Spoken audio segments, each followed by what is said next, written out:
Okay, so this lecture is, as it says, about cleaning and repairing audio using the bridge between Premiere Pro and Adobe Audition. Now, you can take your material into Audition at any point. You can take it when it's raw and go straight into Audition.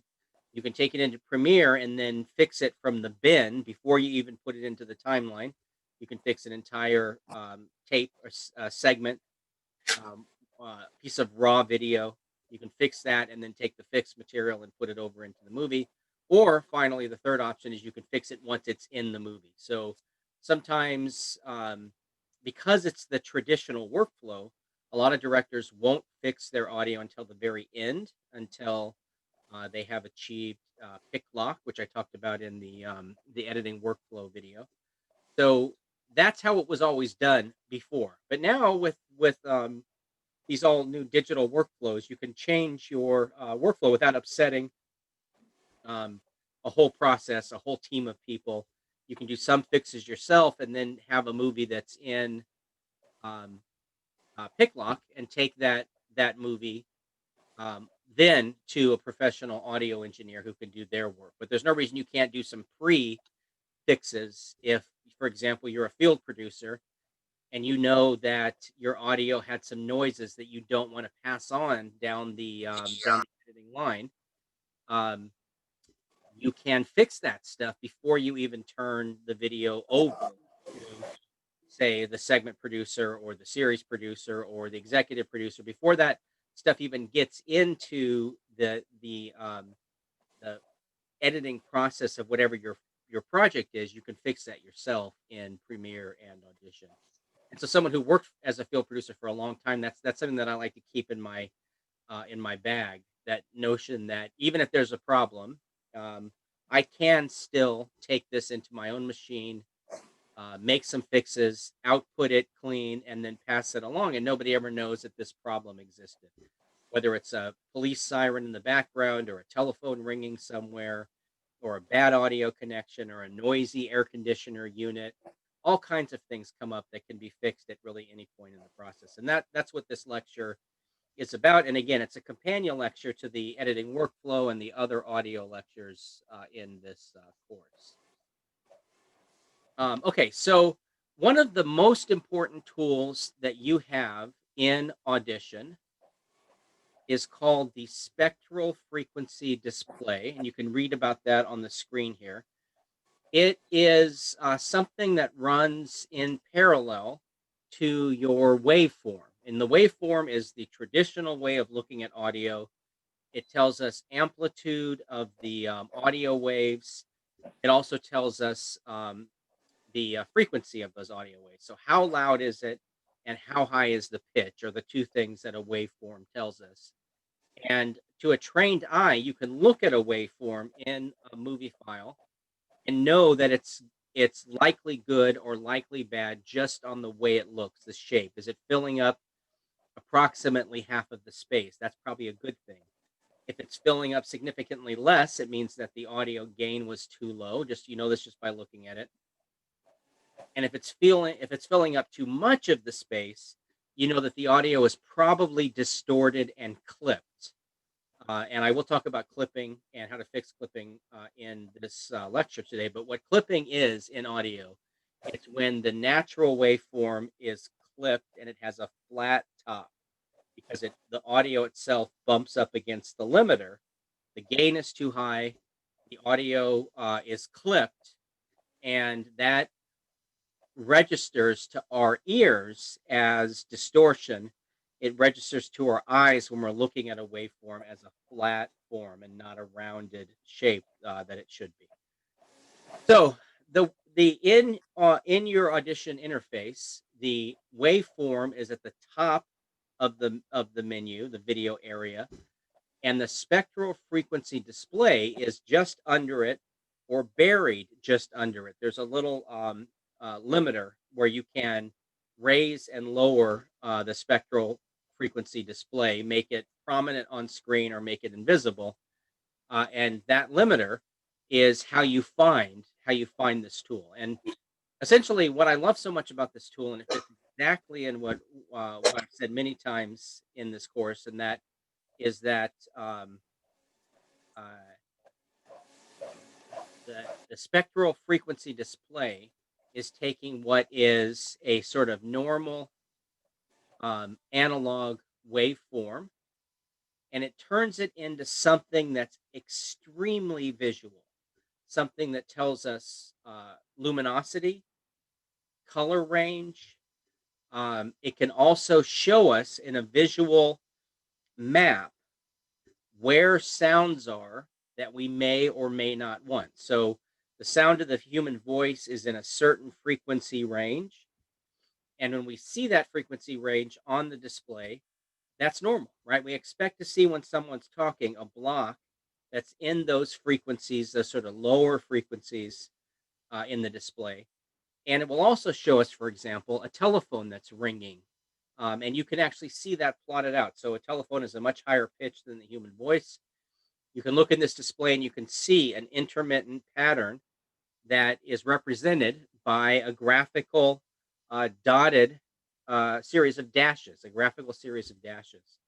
And that to your eye should say, oh, there's the sound of that telephone in my audio. I know it because I heard it, right? We're doing a lot of taping in Zoom. Sometimes in Zoom, you get somebody gets an email, their computer notice goes through the speaker. Everybody on the Zoom call hears that computer notice, right? Well, that will show up in your recording of a Zoom interview.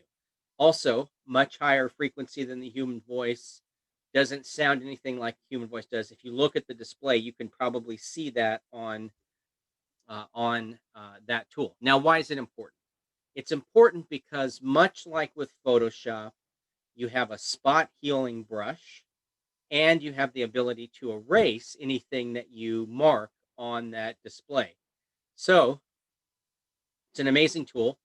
And I have given you guys some video that shows this. I actually walked through it in a pod lecture, and you've also got the LinkedIn learning videos to see this. Um, but you can identify that sound. You have to find it clean where no one's speaking over it. But if you can find the sound of that telephone clean, you can isolate it using, say, your spot healing brush. You copy that and you remove that exact frequency from the entire movie or from the entire scene. And what happens is magically that telephone that's ringing in the background, even though you've only identified it once and you've only erased it that one time, it erases across the entire movie if you tell it to do so. So Command A and fix, and you have then removed that noise from your movie. And it's an amazingly sophisticated tool. It works almost every time. So, in my experience when I'm working with a professional editor on my talk show, I'll just make a note saying, here's a beep that I don't like. Please remove it using Audition and the spectral frequency display, and it's just done. It's that easy to do. So it really is a major improvement. This was not in audio editing software even 5 years ago. This is a brand new developing tool made by Adobe that is an indication of just how sophisticated they are in their thinking and in their toolkit. So search it out, look at it, try to understand it with your eyes, and then when you have a problem, see if you can't isolate that noise and erase it using the spot healing brush. Okay, let's move on to the spot healing brush itself, right? So as I said, it's very similar to what you guys will all know from Photoshop. You can adjust the width of the brush. So if you've got a massive noise that's really loud across a lot of frequencies, it's going to be a bigger problem in your spectral display. And so you can deal with that by using the brackets to make the brush fatter and thinner. And so the best rule of thumb here is to hover over the noise and use the bracket key, right bracket and left bracket, to make the brush thicker and thinner until you've got exactly the width of that noise. And try to paint over it just the one time with your spot healing brush. Again, once you've identified it, you can use the auto heal tool in the favorites menu, and that is just an amazing tool where it can just eliminate those frequencies without making it obvious. Um, it's got like a built-in feathering effect, and it's really effective. It really does work very well. Now, the only time it will fail is if the noise is too close or is overlapping the voice of the person that's in that interview. And in that case, you may have to either eliminate that part of the clip, cut around it, or you may have to live with the noise if they're saying something that's really important that you have to have. You could also do an overdub, and we talk about the overdub in our next course in the spring. So the spot healing brush is how you achieve this tool, and you guys again should know this from having used Photoshop. Okay, so one of the most important tools for no budget digital filmmakers is the removal of background noise. And so I have talked in this course and in others about how after 2011, the DSLR revolution changed filmmaking for no budget and for student filmmakers. It made it so that you could get an image that is approaching Hollywood quality. It's not there yet, right? But it's approaching it. And it's getting really close depending on which camera you use. So if you use a Sony Alpha 9 with a 50 millimeter um, prime lens, even if it's not an extremely expensive 50 millimeter prime lens. But if you use that combo in a student's budget, maybe say the Alpha 7 instead, right? But if you get that camera, lens, and combo, you're going to get pretty close to Hollywood quality in so many ways. If you light it well, if you frame things well, and if you do a good job in editing with color correction, you've got an amazing image from there, right? And that's not what it used to cost to make that image. So even going back 10 years, an image that's the caliber of the Alpha 7 with a 50 millimeter prime lens would have cost a cinematographer $50,000, $60,000 to buy the camera gear to make that quality or more, right? If you were shooting in Hollywood and you were using an RE camera, we're talking about maybe a factor of 5 over that price. So 50,000 becomes significantly more if you're doing Hollywood quality, right? Just 10 years ago. So that's amazing. That is truly amazing, and it's changed filmmaking. The problem is audio has not kept up. The microphones, especially at the student budget level, are still terrible. The audio connection in a lot of especially the older DSLRs, creates a ton of noise. It's as if you can hear the bad connection in the audio cable coming into the camera, and it's just infuriating. It's a crackling noise that you can hear. Sometimes the microphones aren't very sophisticated, and they pick up a lot of things like air conditioning units or things that you just don't want to hear in your movie. Well, Audition has caught up to the problems in the cameras, right? So now with a student kit, you can make a film that looks almost like Hollywood. And with Audition, you can make a film that sounds almost like Hollywood. It is truly amazing what can be achieved by student filmmakers. So there are in Audition, and I've gone through the lecture, some of these pod lectures, I show you the actual tools. But there are noise reduction tools. There are automatic noise reduction. You can identify particular noises that you don't like. And you can, for example, identify a noise and go through a noise reduction process that removes that exact waveform. You can do it either in the spectral display or in the waveform tool. The tools are similar and they work in both. Um, and it is worth the effort because even until a few years ago, this is a relatively new fix. 2018, 2019 is when Adobe really got this under control. But before that, you would go to a film festival and you'd see a great movie that would sound terrible, and you knew, okay, this was done by somebody with no money, or a student, or an outsider, or it just marked itself. The audio did. Well, that's gone away. That's gone away, and because of that, there's really no excuse for having a no budget film with bad audio, because Audition can fix so much of this. and it's almost like miracle work because you'll be listening to your audio, you go through the process, you adjust the tools, and on the other side of this is clean audio that sounds as if it never had a problem. That's how sophisticated these tools are. Okay, so there's also a sound remover process. And again, like I said, you highlight it in the spectral display.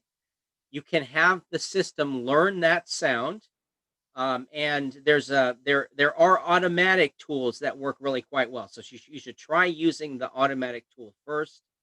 And then if that doesn't work, you take the pots and you put everything down to 0 and you start dragging it back up until you find the place where the audio sounds best, where you've added in just enough noise, maybe that it sounds normal, but taken out so much noise that if someone's not listening for it, they won't hear it. Also, as I say at the last part of the slide here, there is there are some of these tools built into Audition in the sound panel, and I do like the enhance for male speech and the enhance for female speech tool there. I think very often that's a good first step. I never usually stop at that step though. I'll use that first, and then I'll push it back out into Audition. Okay, so I had talked at the beginning of this lecture about clipped audio, and you all will know clipped audio from having been to a concert and stood too close to the speakers with your phone, and maybe you recorded perfect video from there. Maybe you were, 15 feet from the stage, you could see the musicians perfectly. The video looks great. The audio, however, is terrible. And so when you posted it to your YouTube page, you had to just accept the fact that it looked perfect but sounded awful, right? And so what happened there is there was way too much gain on the audio. You were standing too close to the speaker. And as I said at the beginning of this lecture, your waveforms were not normal. They weren't shaped like waves at the beach, right? They weren't organic. They were clipped at the top. And so you had a wave that would come up naturally and it would bump up against the top of the ceiling, which is the ceiling that your audio equipment can handle. Then it would get to the end of that wave and it would come back down in a normal way. So it's a normal wave until it hits the top and it becomes flattened.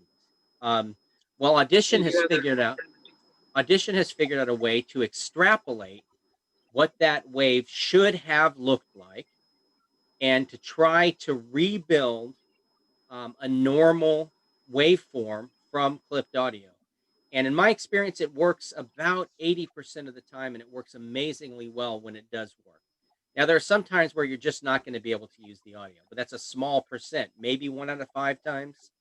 Um, but this tool has changed filmmaking in so many ways because you guys could now go back to your old concert footage, that stuff that's been living on your YouTube channel for 5 years, download that video, put it into Audition, run the audio clipping, declipping tool, and it's almost, I feel very optimistic that in a lot of cases it can handle that fix. Now, there's also a de-essing tool and a denoising tool.